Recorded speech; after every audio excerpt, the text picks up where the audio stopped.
안녕하세요, 청취자 여러분. 빅뉴스 인사이트입니다. 네, 안녕하세요. 오늘 저희가 깊이 들여다볼 내용은요. 최근 정치권에서 아주 뜨거운 이슈죠. 조국 혁신당의 리더십 교체, 그리고 이걸 둘러싼 여러 반응들입니다.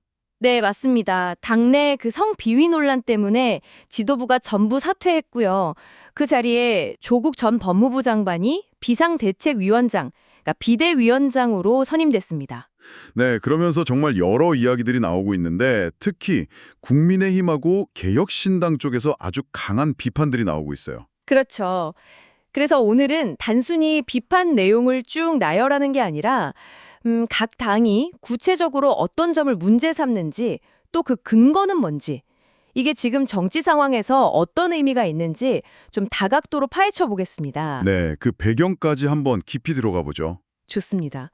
그럼 먼저 조국 전 장관이 비대위원장으로 나선 그 시점, 타이밍에 대한 비판부터 좀 짚어볼까요? 국민의힘이 이 부분은 상당히 날카롭게 보는 것 같아요. 네, 바로 그 지점입니다. 국민의힘 박성훈 수석 대변인 논평을 보면요. 조 전 장관이 지난 광복절 특별 사면, 이것도 늦게 논란이 좀 있었죠. 네, 기억합니다. 그 특사 이후에 정치 복귀 시점을 계속 보고 있었다. 뭐 이런 분석이죠. 그러다 당내에서 그 성비위 문제가 터지고 지도부가 물러나니까 불과 나흘 만에 바로 비대위원장 자리를 맡았다. 이렇게 지적하는 겁니다. 그러니까 단순히 시점만이 아니라 당의 위기를 오히려 자신의 정치 재개 발판으로 삼으려는 거 아니냐. 이런 의도가 깔려 있다는 거군요. 네, 맞습니다. 상당히 따가운 시선이죠. 이걸 뭐랄까? 정치적 기회주의다. 이런 프레임을 좀 씌우려는 의도가 아닌가? 그렇게 보입니다. 기회주의요? 네, 당으로서는 굉장히 치명적일 수 있는 이 성비위 문제를 수습하는 과정마저도 결국 조국이라는 개인의 정치적 계산과 연결짓는 그런 비판인 거죠. 과거에는 좀 당 문제랑 거리를 두는 듯 하다가 이제 와서 위기 수습을 명분으로 전면에 나섰다. 이런 지적도 같이 나오는 거죠. 그렇습니다. 과거에 본인은 당원이나 지도부가 아니라는 이유로 책임을 좀 비켜서 있었는데 이제 와서 나서니까 이게 모순된다. 이런 비판도 있습니다. 그 지점에서 국민의힘이 조국이 조국했다 이 표현까지 썼더라고요. 이게 참 여러 맥락에서 쓰이는 말인데 이번에 어떤 의미로 봐야 할까요? 네. 그 표현이 상당히 압축적이면서도 좀 공격적인데요. 과거 조 전 장관 관련 여러 논란들, 뭐 자녀 입시 문제라든지 사모펀드 의혹 같은 거요. 그때 보여줬던 어떤 해명 방식이나 책임지는 태도에 대한 그동안 쌓여온 비판적인 시각이 담겨 있다고 봐야겠죠. 그러니까 이번에도 역시 본질적인 책임은 좀 피하면서 상황이 유리해지니까 나서는 거 아니냐. 뭐 이런 뜻이군요. 그렇죠. 예측 가능했던 행보다 뭐 이런 뉘앙스입니다. 그래서 비상대책위원장이 아니라 그 성비위 사건의 비위 글자를 따서 비위위원장이다. 이런 정말 원색적인 비난까지 나오고 있는 상황입니다. 비위위원장이라 표현 수위가 정말 높네요. 이건 조 전 장관 개인의 어떤 도덕성이나 과거 이력, 이걸 현재 역할과 직접 연결해서 정치 복귀 자체를 문제 삼으려는 의도군요. 정확합니다. 국민의힘 입장에서는 조국이라는 인물이 가진 상징성, 특히 현 정부나 여당의 비판적인 진영의 어떤 구심점이 될 수 있다는 점을 좀 경계하는 거겠죠. 그래서 복귀 자체에 흠집을 내고 특히 공정, 정의 이런 가치와 관련된 과거 논란을 다시 꺼내면서 정치적 영향력을 좀 줄이려는 그런 전략적 의도가 있다고 볼 수 있습니다. 국민의힘 비판은 조 전 장관 개인의 행보, 도덕성 문제에 좀 집중되는 것 같고요. 그런데 개혁신당, 특히 이준석 대표 비판은 조금 결이 다른 것 같아요. 재벌 총수가 사면 복권돼서 경영 복귀하는 거에 비유했던데요. 네, 이준석 대표의 비유는 이 문제를 단순히 한 정치인의 행보를 넘어서 우리 사회의 어떤 특권 문제랑 연결하려는 시도로 보입니다. 특권 문제요? 네, 아시다시피 재벌 총수들이 법적 처벌받고도 뭐 경제 기업 명분 이런 걸로 비교적 쉽게 사면되고 경영에 복귀하는 모습 이게 종종 비판받아 왔잖아요. 그렇죠. 조 전 장관 역시 여러 사회적 논란이나 법적 판단에도 불구하고 본인이 가진 정치적 자산이나 지지 기반을 이용해서 다시 공적인 영역에서 영향력을 행사하려는 게 일반 시민들 법 감정과는 좀 다른 어떤 예외적인 상황 아니냐 이런 점을 부각하려는 하려는 거죠. 흥미로운 지적이네요. 단순히 잘못했다는 비판이 아니라 왜 어떤 사람에게는 다른 기준이 적용되는 것처럼 보이냐, 이런 구조적인 공정성 문제를 제기하는 방식이군요. 맞습니다. 일종의 프레임 설정인 거죠. 근데 이 대표는 여기서 그치지 않고 강미정 전 조국 혁신당 대변인 관련해서 추가 의혹을 제기했잖아요. 이게 파장이 커질 수 있을 것 같은데 폭로자에 대한 회유 시도가 있었다는 주장, 구체적으로 어떤 내용인가요? 네, 이 주장은 사안을 좀 완전히 다른 차원으로 끌어올릴 수 있는 부분인데요. 이준석 대표 주장을 요약하면 이렇습니다. 성비위 의혹을 폭로하고 탈당하겠다고 한 강미정 전 대변인에게 당 핵심 관계자가 연락해서 탈당을 말리면서 원하는 당직이 있으면 고려해주겠다, 뭐 이런 제안을 했다는 겁니다. 당직 제안이요? 네. 이 대표는 이렇게 피해 사실을 폭로한 사람에게 접근하는 것 자체가 그게 바로 3차 가해다, 이렇게 강하게 비판하고 있습니다. 3차 가해. 1차, 2차 가해는 들어봤는데 3차 가해는 좀 생소하게 들리실 수도 있겠어요. 이게 어떤 개념인가요? 네, 그렇죠. 보통 사건 자체, 그러니까 성비위 행위를 1차 가해라고 하고요.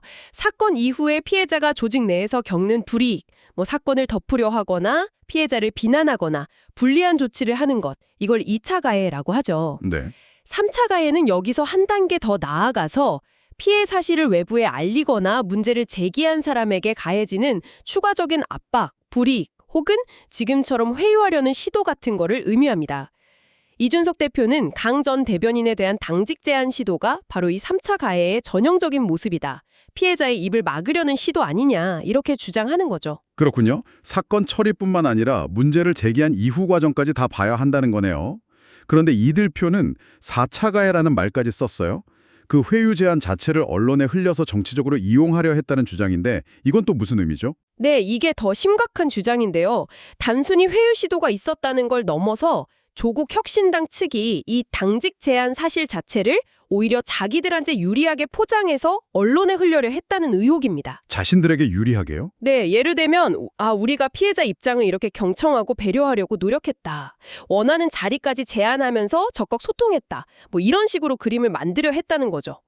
이 대표는 이렇게 피해자와의 소통 과정이나 회유 시도 자체마저도 자신들의 어떤 정치적 입지를 강화하거나 비판을 피하기 위한 수단으로 삼으려는 행태, 이걸 4차 가해라고 부른 겁니다. 와, 그러니까 정리하면 사건 자체 1차가 있었고 그 처리 과정의 문제 2차 가능성이 있을 수 있고 폭로자에 대한 회유 시도 3차가 있었고 심지어 그 과정마저 정치적으로 이용하려는 기만적인 행태 4차까지 있었다는 아주 단계적이고 총체적인 문제 제기인 거죠. 만약 이게 사실이라면 이건 정말 조 전 장관 개인의 리더십 문제를 넘어서는 거네요. 당 전체의 도덕성, 시스템에 대한 근본적인 불신으로 이어질 수 있는 아주 심각한 사안인데요. 맞습니다.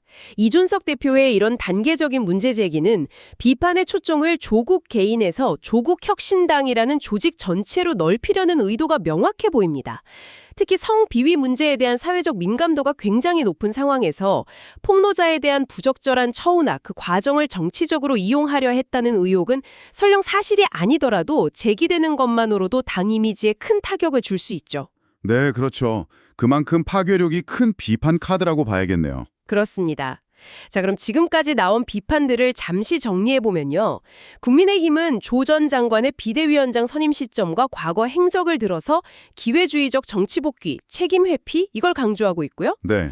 반면에 개혁신당은 재벌 총수 복귀에 비유하면서 특권적 행태라는 비판에 더해서 강미정 전 대변인 관련 3차, 4차 가해 의혹이라는 훨씬 구체적이고 심각한 문제를 제기하면서 당 시스템 전체를 문제 삼고 있다, 이렇게 볼 수 있겠네요. 네, 맞습니다. 같은 사안인데도 비판의 초점이 조금씩 다르다는 게 흥미로운 지점이죠. 국민의힘은 조국이라는 인물 자체, 그의 과거와 현재, 상징성에 집중하는 반면 개혁신당은 조국 개인을 포함해서 성비위 사건 처리라는 구체적인 이슈와 연결된 당의 시스템 문제, 절차적 정당성까지 더 넓게 보고 있는 겁니다. 각 당의 어떤 전략적인 판단이 좀 보이는 것 같기도 하고요. 네, 각 당에 처한 정치적 상황이나 주요 지지층, 또 조국 혁신당과의 관계 설정, 이런 것들이 복합적으로 작용한 결과로 해석할 수 있겠습니다. 알겠습니다. 이렇게 양측의 비판 논리와 배경을 살펴봤는데요. 그럼 이게 지금 우리 정치 상황을 이해하려는 청취자 여러분께는 어떤 의미가 있을까요? 왜 우리가 이 논란을 주목해야 할까요? 우선은 이 논란 자체가 조국이라는 정치인이 여전히 한국 정치에서 상당한 영향력을 가진다는 걸 다시 보여주는 것 같습니다. 그 사람의 행보 하나하나가 바로 뉴스가 되고 다른 정당들이 이렇게 격렬하게 반응하는 것 자체가 그 정치적 무게감을 보여주는 거죠. 네, 그렇죠. 동시에 조국혁신당이라는 신생 정당이 내부 위기를 어떻게 관리하고 또 외부의 이런 거센 비판과 의혹 제기에 어떻게 대응하느냐가 앞으로 당의 생존과 영향력을 결정짓는 중요한 시험대가 될 거라는 점을 보여줍니다. 특히 총선 같은 큰 정치 일정을 앞두고는 이런 위기 관리 능력이 정말 중요하겠네요. 그렇습니다. 그리고 또 하나 흥미로운 건 과거의 사건들이나 논란들이 얼마나 즉각적으로 현재 정치 맥락으로 다시 소환되는지 보여주는 것 같아요. 아까 말씀하신 광복절 특사 문제나 조 전 장관 개인 이력, 이번 성비위 사건 처리 방식까지 이게 다 현재의 정치 공방에서 생생하게 작동하고 있다는 느낌입니다. 정확한 지적입니다. 정치는 어떻게 보면 과거와의 끊임없는 대화라고도 할 수 있는데요. 특정 인물이나 사건을 둘러싼 과거의 서사가 현재의 정치 담론과 어떻게 만나서 새로운 의미를 만들어내는지 보여주는 좋은 사례죠.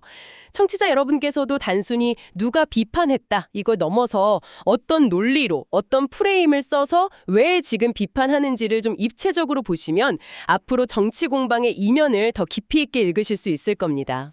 네, 오늘 저희는 제공된 자료를 바탕으로 조국 전 장관의 조국 혁신당 비대위원장 선임과 이를 둘러싼 국민의힘 개혁신당의 주요 비판 내용을 자세히 살펴봤습니다.